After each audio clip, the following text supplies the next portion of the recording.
Coming up on Jerusalem Dateline, the pounding continues as the U.S. and Israel set the conditions for the Iranian people to take their future into their own hands. President Trump seeks an international coalition to protect shipping in the Strait of Hormuz. Plus, buoyant Israeli economy, an optimistic outlook on acquisitions and oil prices. And from bar mitzvah to funeral, the city of Beit Shemesh standing together and coping with loss. All this and more coming up on this edition of Jerusalem Dateline. Hello and welcome to this edition of Jerusalem Dateline. I'm Julie Stahl, here with my fellow correspondent, Joshua Swanson. Welcome, Joshua. How are you holding up these days? Well, Julie, lots of sirens, lots of trips to the bomb shelter, but I feel blessed to be in Jerusalem. Yes, indeed. As the war with Iran enters its third week, opening the Strait of Hormuz remains a top issue. President Trump is seeking an international coalition to help protect shipping. At the same time, the U.S. is threatening to take out a major oil facility that would cripple what's left of Iran's economy. Here's the latest on these and other stories. President Trump told reporters on Air Force One he's demanding some oil-dependent countries come and help police the Strait of Hormuz. Because it is their territory. It's a place from which they get their energy. And they should come and they should help us protect it. You could make the case that maybe we shouldn't even be there at all because we don't need it. We have a lot of oil. On Friday, the U.S. attacked the military installations, not the oil facilities, on Karg Island, Iran's main facility to export oil and its economic lifeline. And we left just one little area standing at the standing waters where they have the pipes, the oil pipes come in. And we can do that on 5 minutes notice. We have it all locked and loaded and ready to go. We want to do it. We chose not to do it. All this in response to Iran's actions to close the Strait of Hormuz, cut off oil shipments, and create a global economic crisis. But U.S. Energy Secretary Chris Wright sees this as a short-term disruption. Americans are feeling it right now. Americans will feel it for a few more weeks. But at the end, we will have removed the greatest risk to global energy supplies. But one thing is for sure, this blackmail that they're doing with the oil just shows how terrible it would have been if they had nukes. They would blackmail the world with nuclear weapons, and there would be nothing we could do about it. Prime Minister Benjamin Netanyahu's foreign policy advisor, Dr. Ophir Falk, told CBN News the war is ahead of schedule, but the campaign will continue. Falk says there's a plan going forward. Well, I can't speculate and can't get into details exactly what our operational plans are, but I can tell you that we have a set plan with a lot of surprises coming up. At the end of the day, we got to remove the existential threat posed by this Ayatollah regime. They've been calling death to America, death to Israel for 47 years. Fox says the conditions are being set for the Iranian people to take the future in their hands. It's a once-in-a-lifetime opportunity. We've been decimating this Ayatollah regime, its capabilities. It's a death cult that's been terrorizing the world and its people for decades. They slaughtered civilians, Iranian civilians on the streets just a few weeks ago. Thousands of them, maybe tens of thousands of them. And at the end of the day, it's up to the Iranian people to do the right thing. And I think they will do the right thing. The IDF is also sending more ground forces into Lebanon to target Hezbollah forces and create more security for residents in northern Israel. The U.S. and Israel are also fighting back against propaganda fueled by artificial intelligence. President Trump slammed several media organizations for publishing AI-generated videos of Iranian boats attacking shipping in the Strait of Hormuz. And Prime Minister Netanyahu's office published this video showing the Prime Minister getting a cup of coffee, refuting an online AI video claiming he's been assassinated. Chris Mitchell, CBN News, Jerusalem. Calling Iran a paper tiger, President Trump says 7,000 Iranian targets have been hit so far, reducing the regime's missile capability by 90%. They have been literally obliterated. The Air Force is gone. The Navy is gone. But opening the Strait of Hormuz to get oil flowing remains a problem. Trump is rallying other countries to help, but says the response is split and the EU is disinterested. Some are very enthusiastic and some are less than enthusiastic, and I assume some will not do it. I think we have one or two that will not do it that we've been protecting for about 40 years. The president declined to name the countries, but says about 7 are on board so far, adding that the U.S. could go it alone if needed. It always bothered me that we're protecting and we don't need them. Asked by reporters who he's dealing with in Iran, the president says he's not sure. All of their leaders are dead, as far as we know, but they're all dead. We don't know who we're dealing with. Both the U.S. and Israel are still not certain about the status of Iran's new supreme leader. A lot of people are saying that he's badly disfigured. They're saying that he lost his leg, the one leg, and he's been hurt very badly. Other people are saying he's dead. Where is Mujtaba? I mean, they elected the leader. He's not there. You can hide, but it's better to show up. You can have a video and prove you are alive. In Lebanon, it's raining leaflets, warning residents there to evacuate as Israeli defense forces push deeper into southern Lebanon, saying it could be like Gaza. CBN News spoke with a pastor in Germany, a former Iranian Muslim who once served with Hezbollah. His connections inside Iran tell him that if the U.S. and Israel fail to force regime change, it could have catastrophic implications. If they do not change this government, they will have to answer in the history for the massacre that is about to happen, that the massacre that would be Holocaust-like. If the government is not changed, then the world, United Nations, and every European, especially Europe, not North America, Europe, has to prepare itself for literally millions and millions of refugees that will flood their nations. The Wall Street Journal reports the crackdown has already begun as security forces battered by U.S. attacks ride through the streets at night, brandishing their weapons and threatening to arrest or kill so-called collaborators. At least 500 people have been arrested since the start of the war. And today, the IDF announced it's killed the head of the Basij, the paramilitary force carrying out the crackdowns, as well as the head of Iran's Supreme National Security Council.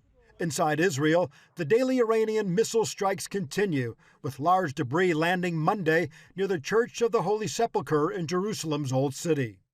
And Israel feeling the brunt of the war in more than one way. Here at Jerusalem's Old City, many shops have been shuttered. Access is largely restricted to residents, and the Western Wall has been shut down. Jerusalem's tourism industry once again getting hammered. Paul Petit, CBN News, Jerusalem. You know, Julie, it's shocking to me, this digital information war that we're in. When we saw October 7th happen, of course, we had social networks, so everything that happened went around the globe instantaneously. Yeah. Now, with this war with Iran, we of course have social networks, and we have AI and fake news going around the globe instantaneously. Yeah.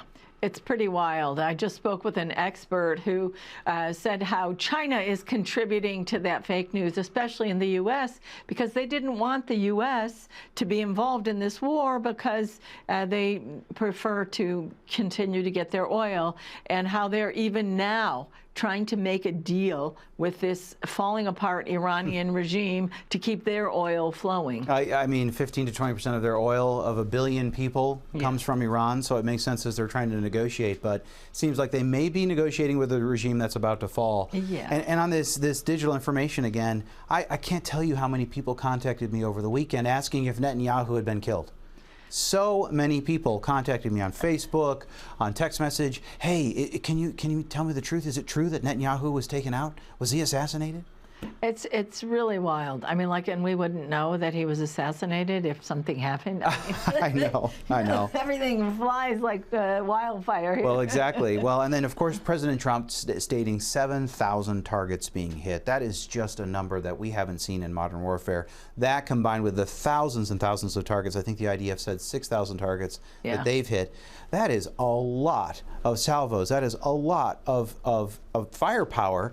I mean, what is left of the Iranian regime? Oh, yeah, I know. I think yesterday or in the last couple of days they said they've accomplished 90% or hit 90% of their targets, the IDF said. So, but apparently there's still a couple weeks left. Yeah. So, well, now it's up to the people on the ground. Yeah. Continue to pray for the people of Iran. That's right. Markets may be jittery at the moment regarding oil futures and whether the Strait of Hormuz will stay open, but one Israeli businessman isn't breaking a sweat. He's a co-founder and managing partner with Hetz Ventures. He's served with military intelligence, and he shared his thoughts with our bureau chief, Chris Mitchell. So, Judah, even in the midst of war, there's been a lot of economic activity and acquisitions. What's happening now in Israel? Yes, in Israel, things don't stop. The high-tech sector and in large the entire economy is extremely resilient. In the first year of the war that started on October 7th, we saw the largest acquisition ever from Google and in Israel, and that was the acquisition of Wiz for $32 billion. Even this past week, we're seeing a company that may eclipse that. Vast Data just raised $1 billion at a $30 billion valuation, and so that one is likely to eclipse Wiz. Even in our portfolio at Hetz, over the last 10 days, we've had 2 companies that have received LOIs, letters of intent, from international corporations that want to acquire these companies. This is not out of the good of their own heart or some altruistic reasoning. No, they see the power of the innovation in Israel, and they want to get a piece of it. And oil, everybody's focusing right now on oil. The Strait of Hormuz could be closed, may not be closed. And so what's happening with oil? I will start off by saying I think it's a blessing that that's what we're concerned about. When the war started, what the Iranian regime were projecting was tens of thousands of people dying. And the fact that the biggest concern we have today is volatility in the oil market is a testament both to the United States and Israel and the way that the war has been run. The other thing I will mention about oil is, to some Israelis, it feels a little bit like talking about monitoring your water bill when the house is on fire. What we are trying to do, and Israel and the United States are trying to do today, is remove a major threat so that the region can prosper in a way that nobody dreamed of only 2 weeks ago. And if we can do that, the oil volatility, which I think may be dealt with in the near future, will look like a tiny blip in something that led to massive prosperity. And you see the price of oil going down? Well, we've seen it go up. It's now coming back down. I think there might be a little bit more volatility in it. If I knew the answer to that, I would be currently trading. But I do think if we take a 3-month view, not even a 3-year view, a 3-month view, we're likely to see it stabilize in a place that will make people calm down quite dramatically. Yeah. Judah Taub, great to be with you. Thank you for your analysis. Thank you very much. By any account, Israel's missile defense system has been a roaring success, with a 90% or higher interception rate against the growing threat from Iran and its proxies. Since October 7th, interceptions have numbered in the tens of thousands against rockets, drones, missiles, and cluster bombs, all aimed at Israeli citizens. Not every incoming rocket, drone, or missile gets intercepted, however, and that was the case a few weeks ago in Tel Aviv and the small city of Beit Shemesh. In those instances, a total of 10 people died, with many more injured. Our correspondent Paul Petit looks at how the war became all too real for the tight-knit town of Beit Shemesh. Less than 24 hours into the war, an Iranian ballistic missile hit this Tel Aviv apartment building, killing one and injuring nearly a dozen others.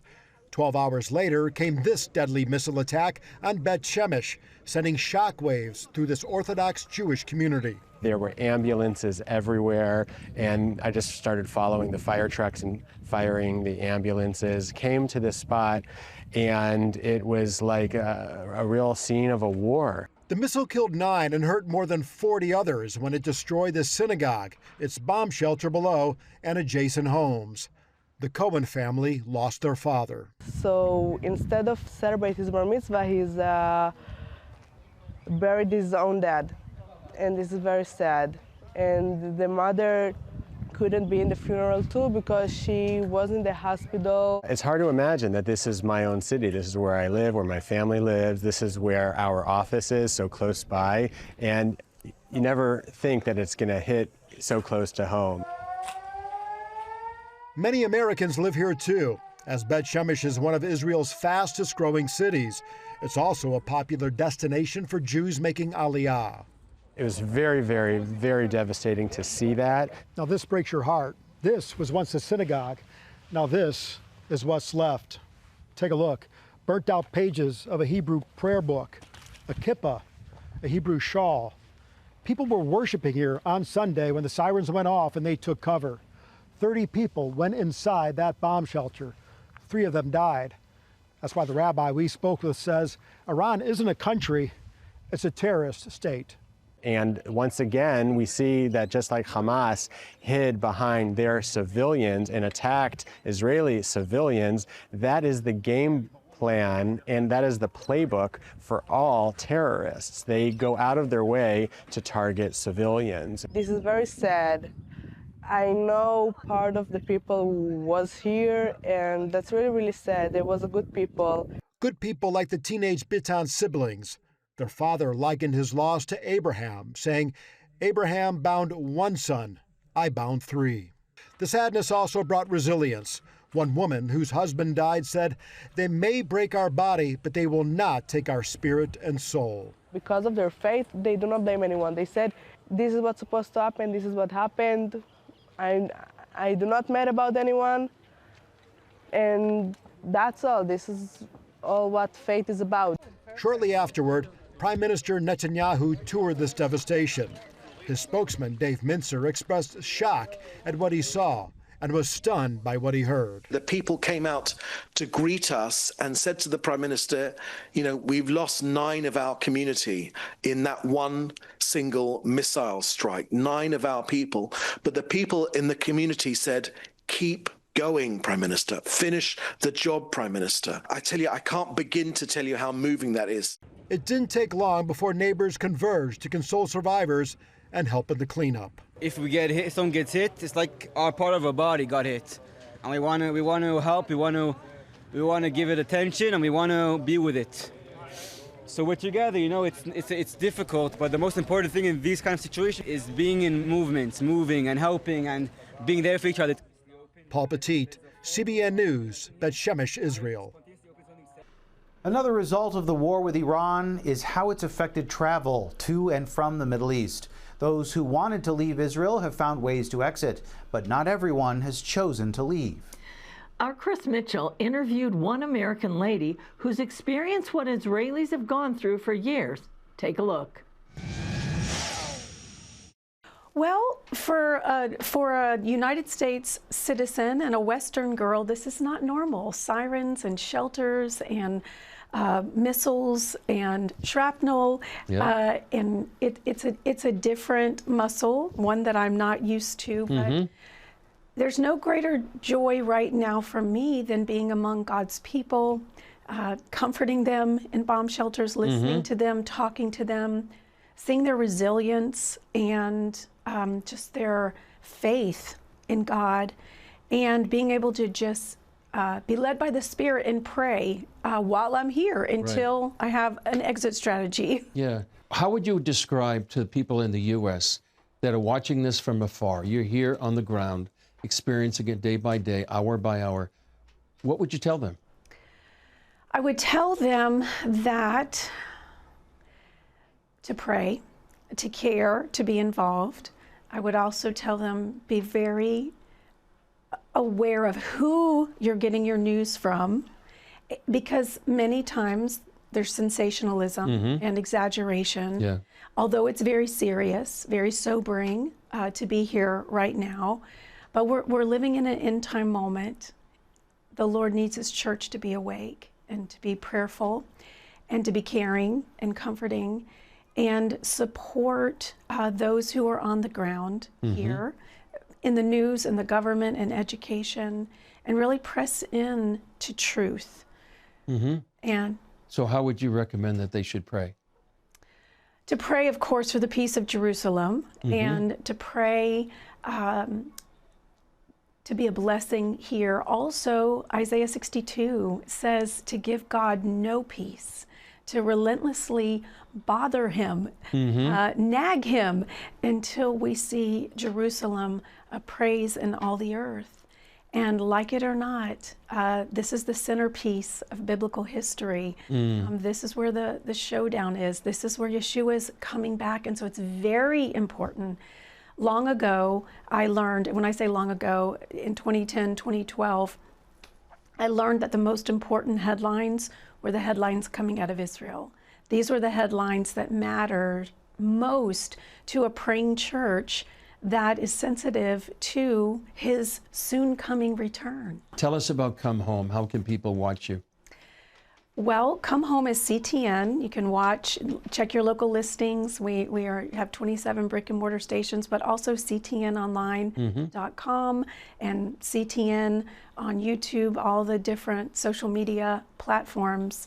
But I'm a host there, and have a third of my programs are about Israel and about our Hebraic roots and about what God is doing right now. Amen. Jennifer Mellon, great to be with you, and thanks for being here. Thank you, Chris. It's an honor. Since the war erupted with Iran, CBN Israel has been delivering urgent emergency aid, supplies, and trauma support to those affected. One such family was Yuri and Olga and their 3 children in Beersheba. They lost just about everything in a direct missile strike and found themselves without any appliances, doors to their apartment, glass on the floor. That's when a friend told them about CBN Israel. Take a look. In the midst of this crisis, CBN Israel jumped into action right away. Our team rushed to Beersheba, assessed the damage, and stood shoulder to shoulder with Yuri and Olga's family in their toughest moment. Your help is very important to me. You came at the perfect time. At least now I know I can go buy groceries and some essential things for the children. And now we found out you'll help us with new appliances. I'm so humbled. Thank you so much. Thanks to you, CBN Israel is standing with people like Yuri and Olga. Even with missile strikes still a threat, our teams are staying on the front lines. Your prayers, your generosity, and your love for Israel are what make this work possible. That's all for this edition of Jerusalem Dateline. Thanks for joining us. Please keep praying for wisdom for President Trump and Prime Minister Netanyahu, and that justice and freedom would be brought about in Iran and all of the Middle East. And keep praying for Lebanon, the Gulf states, Israel, and for the peace of Jerusalem, and for all those caught in harm's way. And remember, the God who watches over Israel and you and me neither slumbers nor sleeps. I'm Julie Stahl. For all of us here at the Jerusalem Bureau, we'll see you next time on Jerusalem Dateline.